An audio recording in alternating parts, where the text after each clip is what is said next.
When it comes to shading the actual tracers, it's very simple. I'm going to use a toon shader to help me out here, because a toon shader allows me to control rim lighting on the incidence angles of particles and objects as well.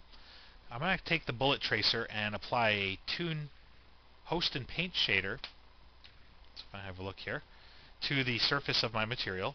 I'm going to call this one the laser, or the muzzle, not the muzzle, tracer flash material. And right away, if we actually just draw a render region around the existing we have our particles shaded as a solid, so as a solid cylinder, which is great. And now I can control the color of my laser, so I can have whatever color I want.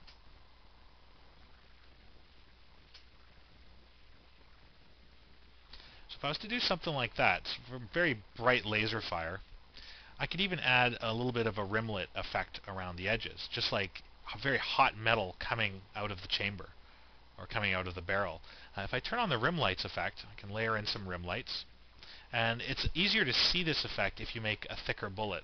So I could even compensate for this, because we do have control over alpha and fading in, where I could go and potentially add colored rim lights, and they would show up a little more prominently here. I could take the softness down here and try to harden the rim lights so they're not quite so faded. You'll notice if I move in a little closer, you can start to see the hint of it. So if I jump back into ice for a moment, I'll set the ice tree size to be a little larger.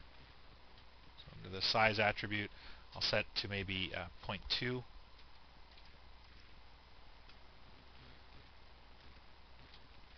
Of course, I'm going to need to set the particle scale as well. So they are a little thicker now. So if I was to even set double the scale,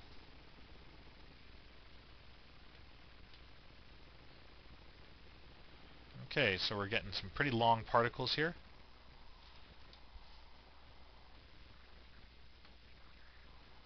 And you can see the effect we're creating. So this might be a little too thick.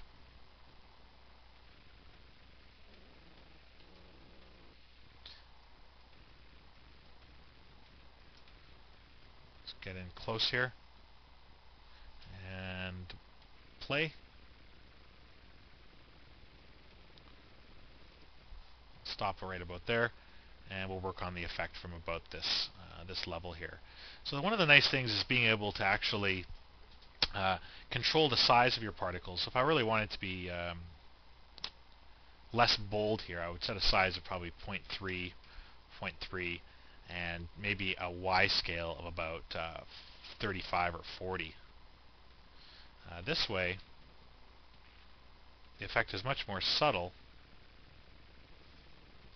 and you get a breakup in the stream of bullets, so you get a much more pleasing look to the eye. I could even take the scale down a little more, say 25.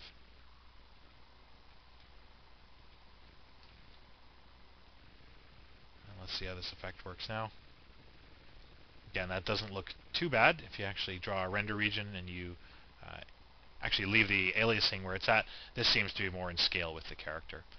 So I think we'll leave the effect at that, because again, when we render it, we're going to be blurring it in post anyhow. So very simple effect for the tracer fire. So now we're actually ready to render this entire scene off, and I'm going to finish it off by integrating it into one of our sets.